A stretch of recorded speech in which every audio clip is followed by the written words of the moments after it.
contexto de cambio climático, crisis y encarecimiento de los combustibles fósiles, el gobierno español echa el freno a las energías renovables, único sector industrial en el que España era un referente hasta el momento. El gobierno y el lobby eléctrico justifican el bloqueo a las renovables en el coste de las primas. El déficit de tarifa no deja de subir, caen las condiciones laborales del grueso de la población y este invierno más de 2 millones de españoles se quedan sin encender la calefacción porque no pueden pagarla.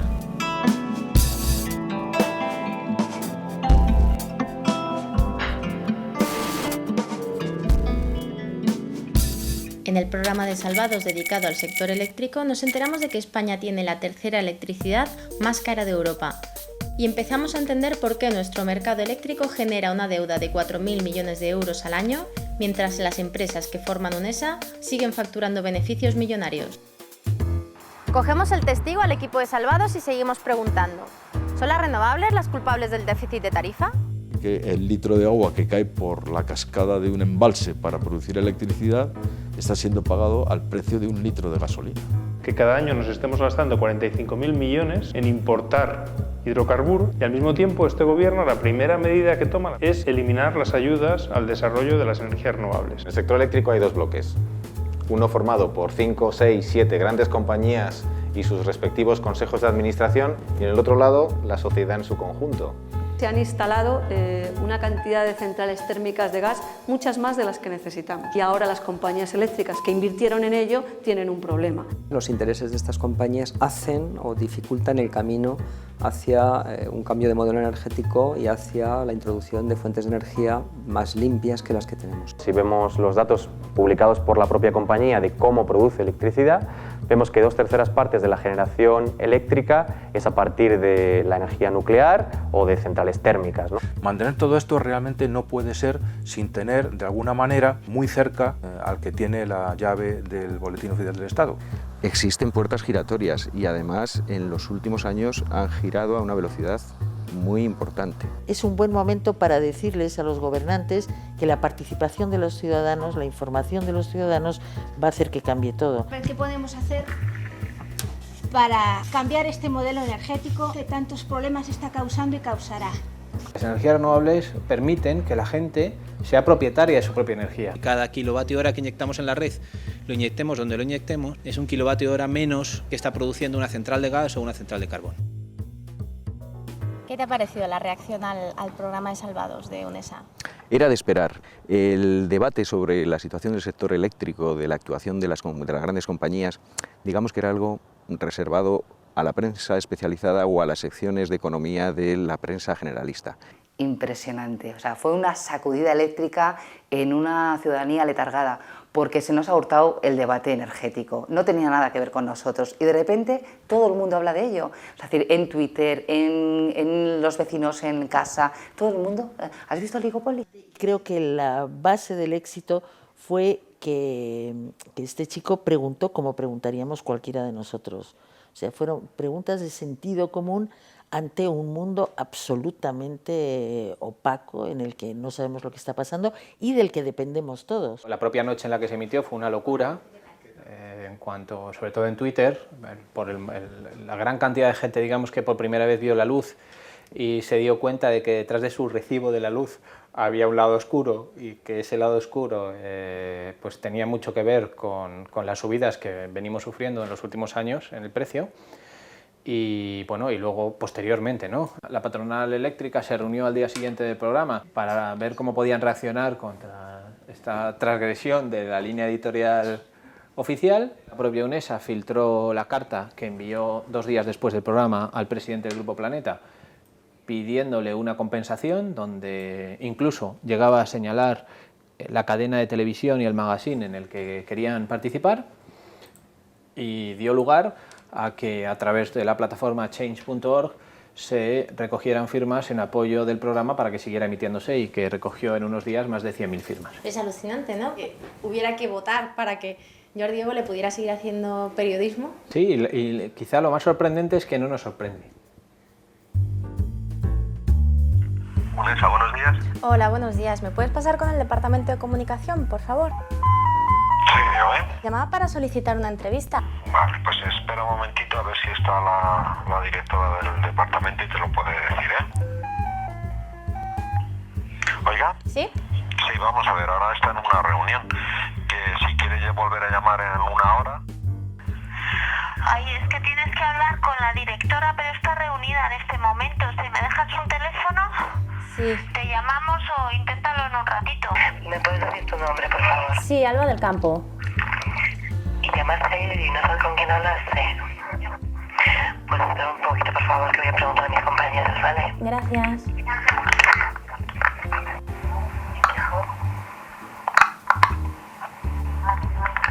Pero no me puedes dejar tu teléfono porque es que ahora mismo la directora de comunicación está reunida y no la puedo localizar.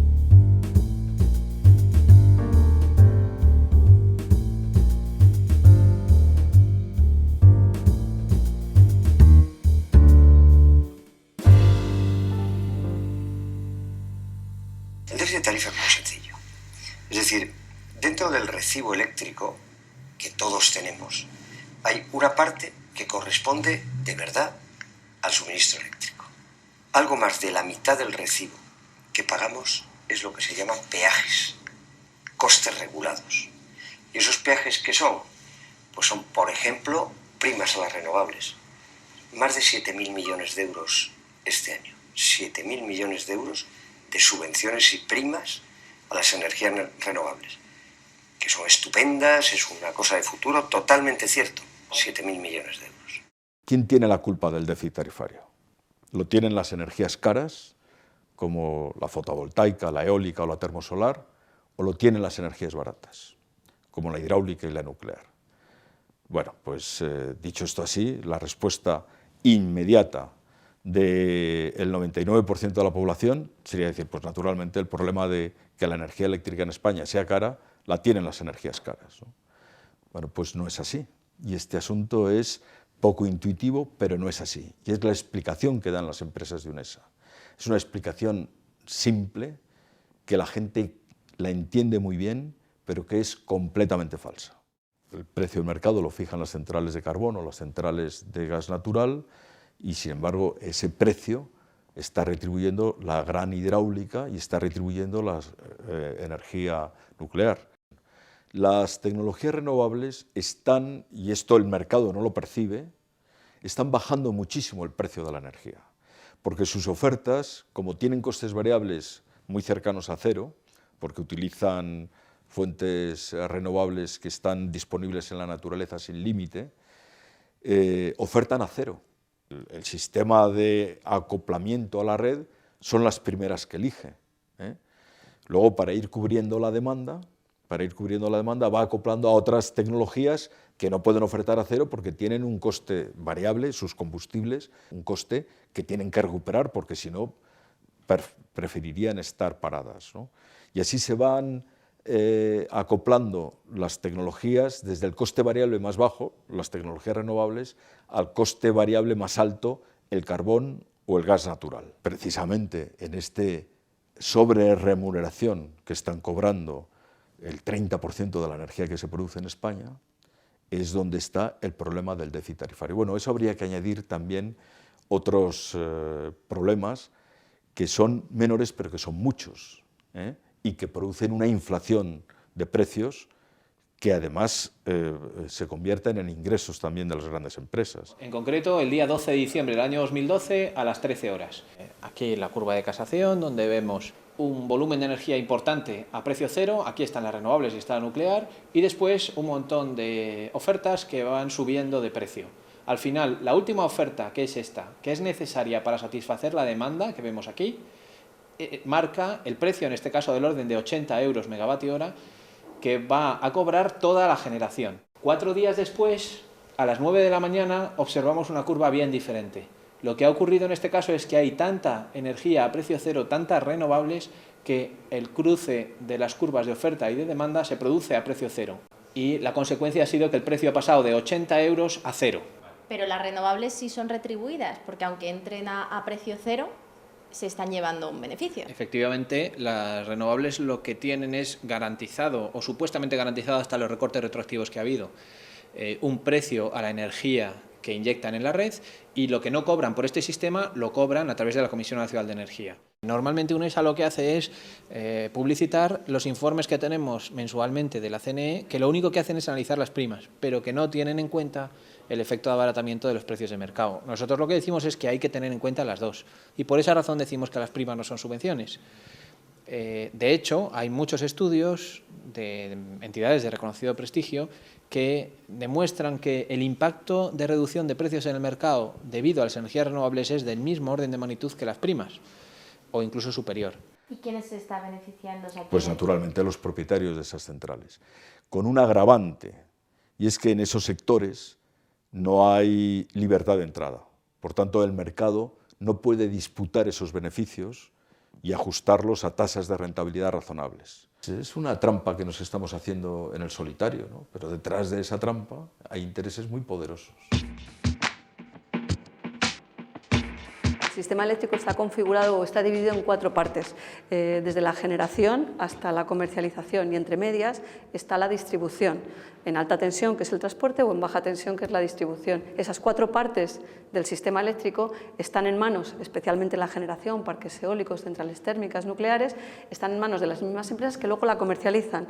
Son los mismos, de manera que esa liberalización del mercado no existe, es un oligopolio manejado en los dos extremos por las mismas empresas. Lo que pagamos a las eléctricas no es lo que les cuesta generar la electricidad. La falta de competencia y de transparencia de precios en los mercados energéticos españoles hacen que realmente sea imposible descifrar la pregunta que tú me acabas de hacer. Es decir, si no sabemos, por ejemplo, es un ejemplo que hago, si no sabemos por qué es secreto el precio al que compramos el gas Argelia, realmente aquí nadie puede decir qué es lo que cuesta cada cosa. Las energías caras, por hablar en términos sencillos, tienen acreditados claramente sus costes por las autoridades reguladoras, mientras que las energías baratas no tienen acreditados sus costes por las autoridades reguladoras, sino simplemente se admite que cobren lo que fijan las ofertas del gas natural o del carbón. El déficit de tarifa oficialmente es la diferencia entre los ingresos que se cobran por venta de electricidad a los consumidores y los costes que se les reconoce por parte de la legislación a las compañías eléctricas. Basta con reconocerles a las compañías eléctricas todo el coste que necesiten para no dar pérdidas, para que surja automáticamente una deuda que todos los consumidores están asumiendo frente a estas mismas compañías eléctricas. Esta historia empieza aproximadamente sobre el año 2002. En el año 2002 el precio del barril de crudo pues estaba muy bajo, a menos de $20 el barril, la energía era barata y el gobierno de entonces, pues la política energética que tenía, prácticamente la única, era bajar todos los años el recibo de la luz. En el año 2002 el ministro de Economía de entonces, Rodrigo Rato, pues acuerda con las eléctricas la fórmula contable del déficit de tarifa. Por una decisión política el gobierno decide no subir el recibo de la luz más que un 2% como máximo cada año hasta el año 2010. Y la diferencia entre ese 2% y los costes reales de generación que suponía el incremento de los costes de generación de las eléctricas, esa diferencia la garantizaba el gobierno. Y con esa garantía del gobierno las eléctricas iban a los bancos y los bancos les adelantaban ese déficit de tarifa. No contaron con dos cosas. Primero, que el precio del crudo a partir del año 2004 empezó a subir. En el verano del 2004 llegó a $40 y en el verano del 2008 llegó a $147 el barril. La subida fue espectacular. Se añadió otro fenómeno en el año 2008, que fue la crisis financiera mundial, que en el caso de España pues, supone la ruina de los bancos, que ya no pueden adelantar el dinero a las eléctricas del déficit de tarifa porque se quedaron sin liquidez. Y a partir del año 2009 el déficit de tarifa se convierte en deuda pública. ¿Qué ocurre? Pues que entre el año 2004, que empieza a subir el precio del barril, hasta el año 2008, ningún gobierno quiso darse cuenta de lo que estaba pasando. Subían ¿Era evitable? Claro, en el año 2004 alguien debería haber pensado, si suben los costes energéticos, nosotros no podemos tener un recibo de la luz que no suba o que suba por debajo de la inflación o que suba por debajo de los costes de generación. Se añade otra cuestión, que en el año 2002, a la vez que el déficit de tarifa, se aprueba una planificación gasista. Prácticamente del año 2002 hasta el año pasado, pues se han conectado 27.120 megavatios de ciclos combinados de gas. basándose en contratos take or pay, es decir, en contratos de adquisición de gas a Argelia por las empresas españolas, que les obligaba a comprar el gas y a pagarlo antes de consumirlo. Y todos esos contratos al día de hoy todavía siguen en vigor, pero a partir del año 2008, como efecto de la crisis, surge otro problema además que no se pensaba, y es que todas las previsiones apuntaban a que el consumo eléctrico en España iba a ser siempre muy superior al crecimiento del PIB. Pero a partir del año 2008, como efecto de la crisis, el consumo de electricidad empieza a bajar. Ahora con la crisis y con la subida de las tarifas estamos viendo que hay gente que no puede pagar la energía. No puede pagar la energía y además es algo que no se habían planteado nunca, porque la subida ha sido también muy rápida, entonces ha coincidido la bajada de nivel adquisitivo con la subida de la factura de la electricidad, y entonces, claro, eso ha sido un golpe muy duro. Alrededor de unas 2 millones de familias que están con problemas, lo que llamamos pobreza energética, es escandaloso. Además, nuestro sistema en el que nos han vendido que todo es eléctrico, todo dependemos de una forma tremenda.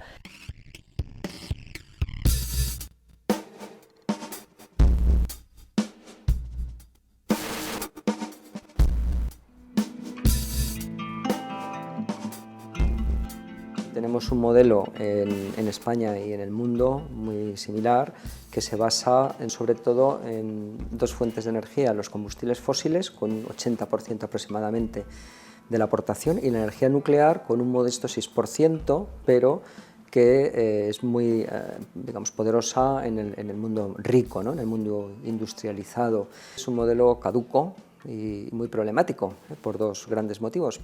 Primero, por los impactos ambientales que genera, el más grave es el cambio climático. Ya creo que no aparecerá nadie poniendo en duda lo que se sabe hoy de cambio climático, incluso los modelos matemáticos que se usan para predecir ya están perfectamente contrastados hacia atrás, ¿no? Estos modelos predicen la evolución hacia adelante del clima y también hacia atrás conocemos el clima y podemos compararlo, ¿no? No solo el cambio climático, lluvias ácidas, residuos radiactivos, accidentes nucleares, mareas negras. Además de estos impactos ambientales tenemos el problema de la escasez. El petróleo pues, se acabará en unas pocas décadas, es difícil decir exactamente cuándo porque todo el mundo miente sobre las reservas que tiene.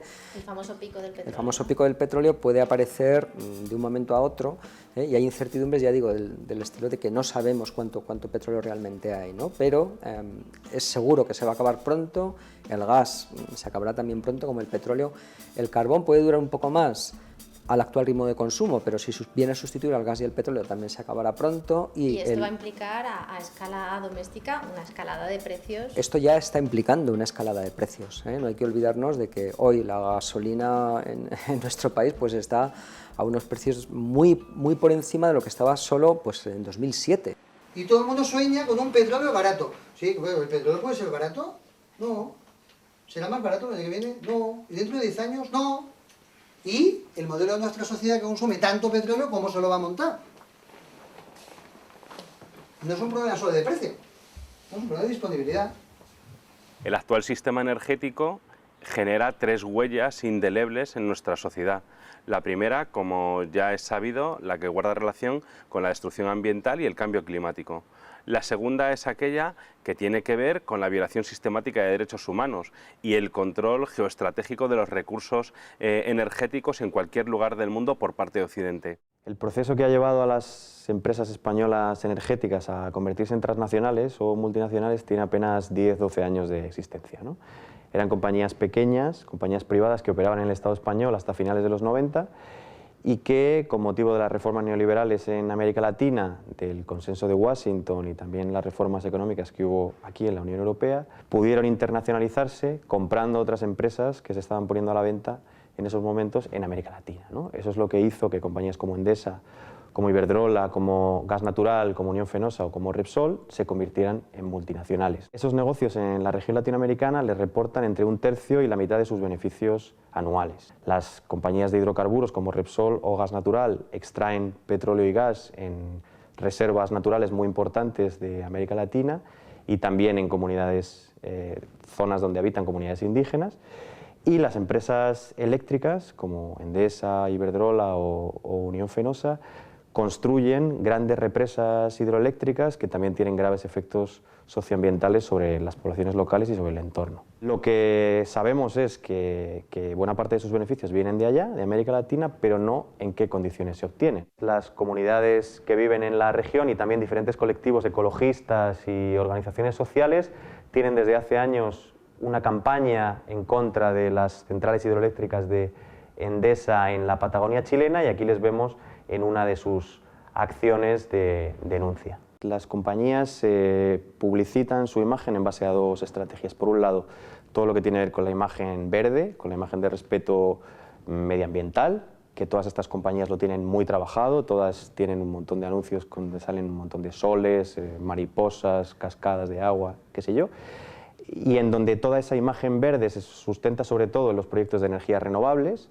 que luego vemos que la realidad es que esos proyectos sobre el volumen de la cantidad de energía generada son mínimos. Por ejemplo, en el caso de Iberdrola, si vemos los datos publicados por la propia compañía de cómo produce electricidad, vemos que 2/3 partes de la generación eléctrica es a partir de la energía nuclear o de centrales térmicas, ¿no? En el caso de España, vemos cómo Endesa se anuncia en base a una imagen de sostenibilidad, se publicita como la primera eléctrica del mundo en sostenibilidad en el índice Dow Jones, que se supone que mide el valor en bolsa del respeto medioambiental. En las campañas de la filial de Endesa en Chile, que se llama Chilectra, está muy volcada en ofertas para que enciendas todas las luces de tu casa por muy bajo precio, y en donde la sostenibilidad importa poco.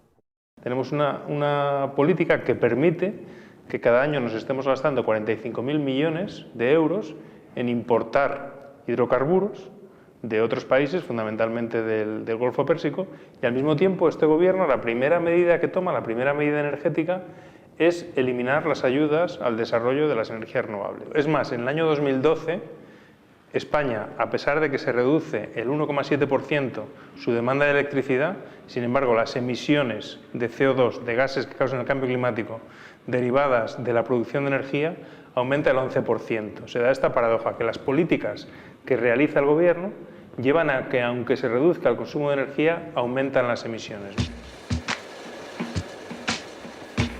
Y hemos recibido una multa de la Comisión Económica Europea del CO2 que hemos emitido, y además porque no tiene que entrar al carbón nacional. Nos ha costado 1.200 millones de euros el año 2011, que lo vamos a pagar entre todos, y eso va a déficit de tarifa. Dices, hombre, pero ¿y por qué esos 1.200 millones de euros no pueden servir para reconvertir el sector del carbón?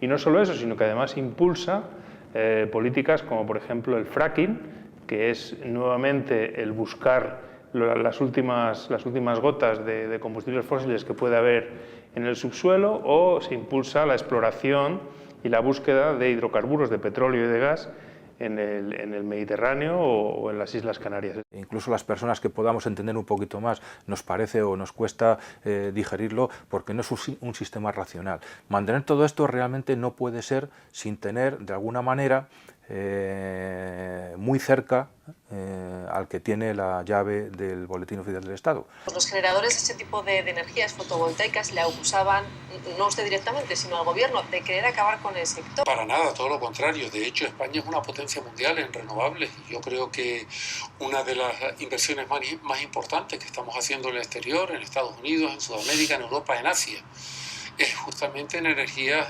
renovables. En enero de 2012 aprobó un Real Decreto que establecía una moratoria definitiva para las primas que reciben las tecnologías renovables. Se están cargando de golpe la competencia posible que esas tecnologías iban a representar para sus centrales. La evolución de las normas que han alterado normas anteriores está perjudicando a los nuevos entrantes de una manera verdaderamente incomprensible. Y el problema de esto no solamente es un problema para los afectados, que ven frustradas sus legítimas expectativas, es un problema para toda la economía, porque los observadores exteriores llegan a la conclusión de que este país, la seguridad jurídica es muy endeble. ¿Y cuál es el comportamiento de quienes tienen que cubrir riesgos regulatorios? Esto lo sabemos muy bien en España. Se llama prima de riesgo. El argumento de las partes más conservadoras es que las energías renovables están muy bien, pero que se podía, sin haber invertido tanto dinero en la consecución de estos objetivos renovables, o sea, con menos dinero podíamos haber llegado a los mismos objetivos, que se ha dado mucho más dinero del necesario. Y posiblemente, efectivamente, se podría haber hecho de una forma mucho más económica. El problema es que estamos en un falso mercado, porque por un lado, si estuviéramos en un mercado de libre competencia puro, efectivamente las energías renovables se abrirían paso ellas solitas. Estamos hablando de que inviertes ahora, pero que el combustible es gratis y previsible, cosa que con otros combustibles no ocurre. El problema es que el mercado está manipulado. Se han instalado una cantidad de centrales térmicas de gas, muchas más de las que necesitamos. Y ahora las compañías eléctricas que invirtieron en ello tienen un problema. Para poder dar de comer a esas centrales de ciclo combinado, tenemos que quitarles el pan a otras. ¿A quién le están quitando el pan? Pues a las energías renovables. Que las energías renovables aportan modularidad. Con 50.000 euros se puede hacer una inversión y producir energía eléctrica. Con 1 millón de euros también. Para hacer una central de ciclo combinado se necesitan varios millones de euros. Cientos de millones de euros. Una central nuclear, miles de millones de euros. Eso es una barrera de entrada que solamente los grandes grupos financieros pueden traspasar. Las energías renovables, al ser modulares, permiten que muchos ciudadanos, con sus ahorros, puedan convertirse en productores de energía eléctrica. Y eso es lo que ha pasado. Y en ese espacio que consideraban privado, que habían patrimonializado, de repente han entrado miles de nuevos productores. Realmente el sector eléctrico que hemos conocido en el siglo XX está sufriendo un shock tecnológico verdaderamente brutal, que viene acompañado de un shock corporativo verdaderamente brutal. Ya no se va a hacer ninguna central nuclear en España, ya no se va a hacer ninguna central de ciclo combinado, se van a hacer solamente centrales renovables.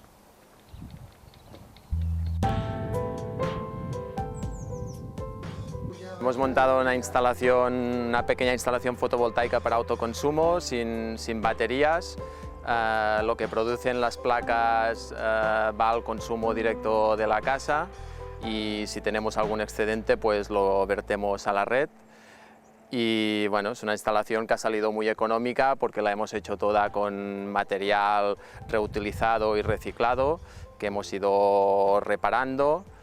Trabajabas antes en el sector fotovoltaico, ¿no? Profesionalmente. Esto no lo puede hacer cualquiera.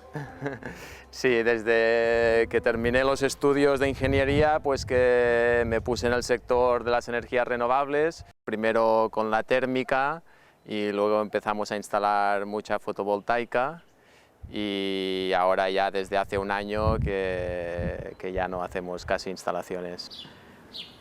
El sector de las energías renovables es un sector que era referente a nivel mundial, en primer lugar por la capacidad tecnológica y de fabricación, tanto en eólica como en solar fotovoltaica y en solar termoeléctrica, y además era un sector líder a nivel mundial en I+D. Trabajaban unas 90.000 personas. Actualmente se han perdido aproximadamente unos 30.000 empleos debido a las medidas regulatorias del gobierno y además había expectativas, según el propio gobierno, de crear unos 200.000 de aquí a 2020 y esas expectativas, pues si no cambian las medidas del gobierno, se van a ver frustradas. En este edificio de color azul hicimos una pequeña instalación fotovoltaica para autoconsumo para que uno de los vecinos del edificio pues, que quería bajar su factura eléctrica. A día de hoy no está legalizada porque le cuesta prácticamente tanto legalizarlo como lo que le ha costado hacer toda la instalación. Lo que hace es que cuando pone lavadoras o tiene consumos altos, pues tiene un interruptor para encender la fotovoltaica y cuando no tiene consumos la para. A la larga, pues evidentemente hay que tener un control porque son instalaciones generadoras de electricidad y evidentemente hay que saber en qué puntos y en qué viviendas se está generando electricidad porque podría tener riesgos para el sistema o para los empleados de mantenimiento de la red eléctrica. ¡Camino Soria! ¡Camino de Urdesa! Estamos aquí en las puertas del 10º Congreso de la Electricidad, donde está reunido Goldman Sachs, que son los responsables del gran fiasco financiero mundial, está reunido UNESA, que son los responsables de la gran dictadura del oligopolio energético aquí en España. También ha acudido el ministro Soria, el ministro de Industria, y queríamos hacer la entrega de las 182.000 firmas ciudadanas exigiendo una auditoría del sector eléctrico ya. ¿Existen puertas giratorias de la política al sector eléctrico? Existen puertas giratorias y además en los últimos años han girado a una velocidad muy importante.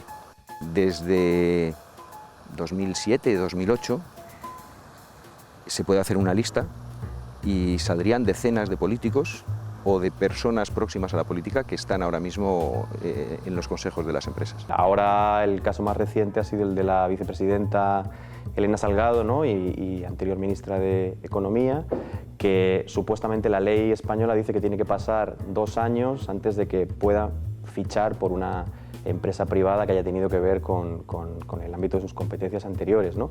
La vicepresidenta fichó a los pocos meses por la multinacional Endesa. Que Elena Salgado, que era vicepresidenta segunda, vicepresidenta económica del gobierno de Zapatero, y que tenía entre sus funciones industria, es decir, que Miguel Sebastián tenía que discutir con ella los temas que llevaba el Consejo de Ministros. ¿Qué es lo que aprobó Miguel Sebastián para Endesa? Pues te puedo contar, por ejemplo, que la última semana antes de salir del gobierno aprobaron una norma para otorgar los pagos por capacidad. Se paga, tenemos un cierto volumen de dinero que estamos pagando todos a las centrales de gas simplemente por estar ahí, por estar disponibles, aunque no produzcan ni un solo kilovatio hora. Pues que puedan entrar automáticamente en funcionamiento. ¿Eso cuánto supone al año? Pues unos 900 millones de euros que pagamos todos en el residuo. 2 expresidentes del gobierno, Felipe González y José María Aznar, actualmente son miembros del Consejo de Administración de Gas Natural Fenosa, en el caso de Felipe González, y asesor externo para América Latina de Endesa, en el caso de José María Aznar, ¿no? Que son curiosamente las mismas compañías que se privatizaron en sus mandatos. Algún miembro del Tribunal de Cuentas, es ministra de Asuntos Exteriores Ana Palacio, es ministro de Economía de las primeras épocas del gobierno socialista Miguel Boyer. La lista es inmensa, es muy larga. ¿Y qué ganan estas empresas cuando contratan a un político de ese calibre? Pues fichan su forma de hacer y sobre todo sus relaciones.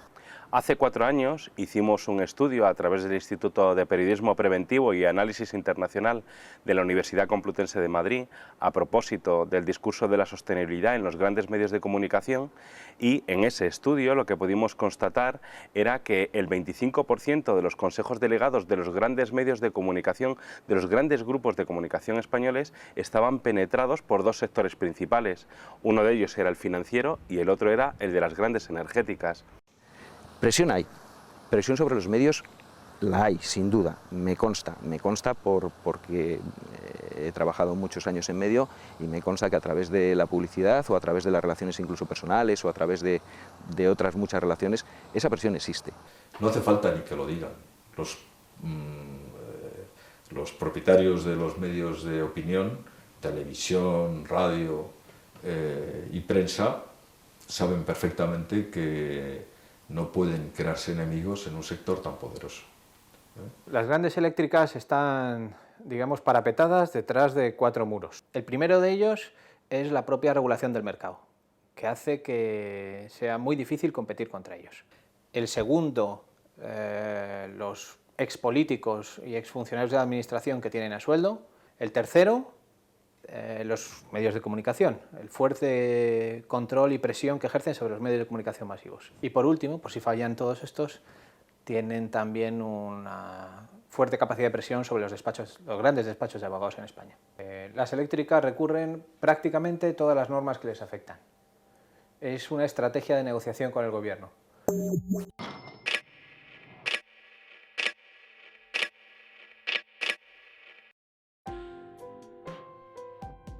El sector de la eólica es un sector que está produciendo muchísima energía, prácticamente es el 17% de la energía eléctrica de nuestro país. Sus periodos de amortización son más rápidos y también está en manos de empresas más grandes que pueden soportar mejor los vaivenes jurídicos del Estado, ¿no? Esta es una de las primeras instalaciones fotovoltaicas que se hicieron en España, ¿no? Exacto, esta es la primera instalación que se conectó a la red en el ámbito doméstico en el 99. ¿Y en cuánto tiempo lo amortizasteis? Porque esta es la típica pregunta que todo el mundo hace, ¿no? Bueno, nosotros siempre hacemos la misma pregunta y es, oye, ¿tú cuando compras un televisor le preguntas al tendero en cuánto lo vas a poder amortizar? No, tú cuando te compras un televisor lo haces porque quieres ver la televisión. Y eso es lo mismo, o sea, nosotros nos pusimos la pérgola porque queríamos ser contribuyentes a la reducción de emisiones en el tema del cambio climático, produciendo con renovables. Sois uno de los valientes que, a pesar de la normativa que hay de autoconsumo que lo pone bastante difícil, os habéis lanzado a poner fotovoltaica en vuestro negocio. Y realmente queríamos demostrar que era posible hacer una instalación de autoconsumo instantáneo y que los números salían y que se podía amortizar en 7 años, y si la luz sigue subiendo como está subiendo, pues en 5 años, y que era viable. Y entonces realmente pues leímos todo el Real Decreto, vimos cómo lo teníamos que hacer, hicimos los números, salían y lo hicimos. Porque no habéis conseguido prima, ni subvención, ni nada. No hay ni prima ni subvención, no cuesta nada al Estado, no nos cuesta nada a nadie, solo que nosotros hemos hecho una inversión y obtenemos un ahorro. Pues yo quiero que me cargues la batería de la cámara, pues te cargo para tener un trocito de documental que sea solar. Perfecto, te lo cargo con el sol. Teniendo el sol que tenemos, es que parece tontería esto de utilizar gas de Argelia para calentar el agua, ¿no? Pues sí, sí que lo parece. Con estas 6 placas tenemos casi toda el agua caliente sanitaria y la calefacción mediante suelo radiante. Y esto lo hicimos desde el principio, y esta es la parte de instalación fotovoltaica que hemos puesto este año. ¿Y os planteáis poner autoconsumo fotovoltaico del total de la energía que gastáis? Sí, bueno, realmente el sueño hubiera sido hacer el total, el máximo. Por eso estamos esperando la regulación del balance neto, porque entonces en lugar de haber puesto 32 placas hubiéramos podido poner muchas más. La tercera huella de nuestro sistema energético es la que guarda relación con la erosión de nuestra democracia, ya que apenas son un puñado de compañías las que toman la decisión a propósito de cómo tenemos que consumir energía y de dónde tiene que proceder esa energía. Todo eso, además, en contra de la opinión de la inmensa mayoría de los españoles, que se recoge en el último Eurobarómetro, y que viene a decir que el 80% de los españoles querría que el modelo energético en 30 años fuera solamente con renovables. En Europa se han dado una serie de iniciativas en materia de energía muy interesantes. En Holanda, unos 20.000 ciudadanos conectaron y juntos se dieron de alta en una nueva compañía para obtener condiciones mucho más favorables en materia de electricidad y gas. La plataforma por un nuevo modelo energético nos contactó en Avaz y empezamos a discutir la posibilidad de lanzar una acción ciudadana dirigida a iniciar una auditoría eléctrica de todo el sistema en España. Y después de discutir posibles estrategias y cuál era la mejor manera de hacerlo, con motivo de una visita que iban a realizar miembros de la plataforma a Bruselas a reunirse con expertos en la Comisión Europea, con el comisario europeo y con parlamentarios, lanzamos una petición unos pocos días antes y en cuestión de 3 o 4 días estamos llegando ya a 150, 160.000 firmas de apoyo. Esos ciudadanos que con un simple clic se unieron a la petición, sus voces unidas están llegando a los corredores de poder más importantes y se está escuchando su voz alta y fuerte. La plataforma por un nuevo modelo energético es la suma de organizaciones ambientales, de organizaciones sindicales, de partidos políticos, del sector empresarial, de organizaciones sociales y de ciudadanos que a título individual, juntos desde la diversidad, estamos trabajando para un cambio de modelo energético. La plataforma se crea alrededor de Ángel Vadillo, que es el alcalde de Alburquerque, y que inicia una lucha muy potente para defender el empleo en su pueblo, afectado por el decreto 1/2012 que paraliza las renovables. Hace unas reivindicaciones al ministro de Industria, Soria, que no son escuchadas, y frente a eso pues decide iniciar una huelga de hambre que dura 2 meses. Y a partir del día 8 de septiembre, que Ángel decide dejar la huelga y pasarnos el testigo de su lucha a nivel colectivo, bueno, empezamos nuestra andadura. Realizamos acciones formativas, talleres, videoforum, debates, charlas y también acciones de presión social sobre tomadores de decisiones para tener repercusión política en instituciones que están decidiendo sobre nuestro futuro energético.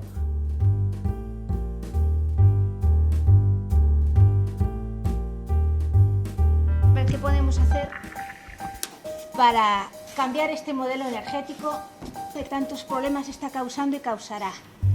Una primera opción, no consumir la electricidad con ninguna de las 5 grandes empresas del oligopolio. Para ello es tan simple como cambiarse a una comercializadora independiente o a una cooperativa que certifica electricidad verde. En cuanto a lo de ser verde o no verde, me parece muy relevante distinguir entre lo que son las compañías independientes que están fuera de esas 5 grandes que conocemos de oligopolio y lo que son las compañías de energía verde, porque entre otras cosas hay algunas de esas compañías de oligopolio que se venden como verdes. Lo que estamos proponiendo es que esos grandes valores que hemos tenido siempre de transformación, de sostenibilidad, son valores que son practicables en el día a día, que no tenemos que esperar a una revolución futura, que nuestro tiempo es el presente. Estamos a 5 o 6 decisiones en realidad de cambiar el mundo. Cada vez que ponemos en marcha un panel solar fotovoltaico y lo conectamos a la red, estamos ayudando a expulsar a aquellos que siguen generando energía de una manera centralizada y de una manera sucia. Tenemos un gasto exterior de más de 40.000 millones de euros al año. Y todo ese dinero, si lo invirtiéramos en renovables, sería todo un dinero que quedaría, digamos, dentro de la economía española. En estas circunstancias de crisis económica es muy difícil que los ciudadanos apuesten por las renovables. Lo que hay que hacer es campañas mediáticas que rompan esta barrera comunicativa y que hagan ver que las renovables no solo son urgentes y necesarias para frenar el cambio climático, sino que son una apuesta más barata y además que generan empleo y que nos van a sacar de esta crisis económica en la que estamos envueltos. No podemos conformarnos con tomar decisiones de incidencia política una vez cada 4 años. Yo siempre tengo en la cabeza que si 1 millón de personas tomaran una decisión activa por consumir o invertir de otra forma, en nuestro país hay 46, 47 millones de personas, pero bastaría con 1 millón de personas que tomaran la decisión de consumir de otra manera, invertir de otra manera, para que el resto de empresas similares se vieran llevadas a la reflexión, y eso probablemente transformaría mucho más que la necesidad de que sean todos los que consuman de otra manera a la vez. O sea que basta con 1 millón. La energía más barata es la que no se consume. Lo que quieren estas empresas es vender cuanto más mejor, tanto a nivel de consumidor doméstico como de empresas, como a nivel de todo el Estado español. Es muy importante tomar medidas de ahorro y eficiencia. Cuando hablamos de cambiar el modelo energético o de nuevo modelo energético, pues a cualquiera que se lo digas, digo, bueno, ¿y esto con qué se come? Porque claro, es una frase muy opulenta, pero luego eso cómo se traduce en la práctica. Y yo la respuesta más sencilla que os puedo dar es que todo está escrito en las directivas europeas. Toda la edificación nueva y toda la rehabilitación de la edificación existente se tiene que hacer con el criterio de consumo nulo de energía. Y eso la directiva de eficiencia energética de edificios define que ese edificio es un edificio con autoconsumo y con renovables. Tenemos que apostar por las renovables responsables, es decir, por un marco de generación de electricidad distribuida, pequeñas instalaciones ligadas al consumo en manos de la ciudadanía, lo que es la soberanía energética ciudadana. ¿Y esto qué va a permitir? Primero, una nueva cultura del consumo de la electricidad. Cuando la ciudadanía empieza a ser titular de su propia electricidad, cambia psicológicamente el modo de consumir la electricidad, porque uno se da cuenta que es un recurso muy preciado y lo utiliza con sensatez. Pero además vamos a contribuir a que el modelo económico y energético sea mucho más democrático, sea mucho más capilar. Si en el actual modelo la distribuidora es la que manda, en el nuevo modelo energético es el consumidor soberano el que manda. El autoconsumo es que a uno le permitan generar en su propia casa o en su oficina o en su industria la energía que va a consumir allí mismo. Como muy bien se apuntaba antes, cada kilovatio hora que inyectamos en la red, lo inyectemos donde lo inyectemos, al final es un kilovatio hora menos que está produciendo una central de gas o una central de carbón. Cuando ya existe una madurez tecnológica evidente de la energía solar fotovoltaica, que para muchos usuarios domésticos o pequeñas industrias podría proporcionar en electricidad un precio más barato, pues resulta que no se desarrolla una legislación que simplemente con que no fuera muy negativa permitiría el despegue de esta fuente de energía. Necesitamos un balance neto útil para el consumidor doméstico. No tiene sentido que, por ejemplo, en este momento, la tramitación administrativa de algunas instalaciones de autoconsumo sea más costosa económicamente hablando que la propia instalación de autoconsumo. Todas las medidas retroactivas y todos los parones de las renovables se están legitimando en el déficit de tarifa, acusando a las renovables falsamente de una manera tramposa del déficit de tarifa, y esta norma, la de autoconsumo con balance neto, que no va a afectar a las arcas del Estado, no se aprueba. Pero bueno, tarde o temprano la van a tener que aprobar. En breve está previsto que se vaya a aprobar, pero desgraciadamente nos tememos que se va a aprobar con bicho, con unas medidas que van a hacer que sean bastante inviables económicamente. ¿Qué está detrás de todo ello? La mano del lobby eléctrico. Hay que actuar para luchar contra eso. A Endesa no la vamos a tumbar solos, la tumbamos millones de personas con nuestras pequeñas instalaciones. A gas natural no la tumbaremos solos, la tumbamos con millones que no compramos. España tarde o temprano será 100% renovable. ¿Pero llegaremos a tiempo de parar el cambio climático? Y sobre todo, ¿en manos de quién estarán las placas y los molinos que nos darán electricidad? ¿De las 5 compañías del oligopolio o de los 50 millones de personas que pronto seremos?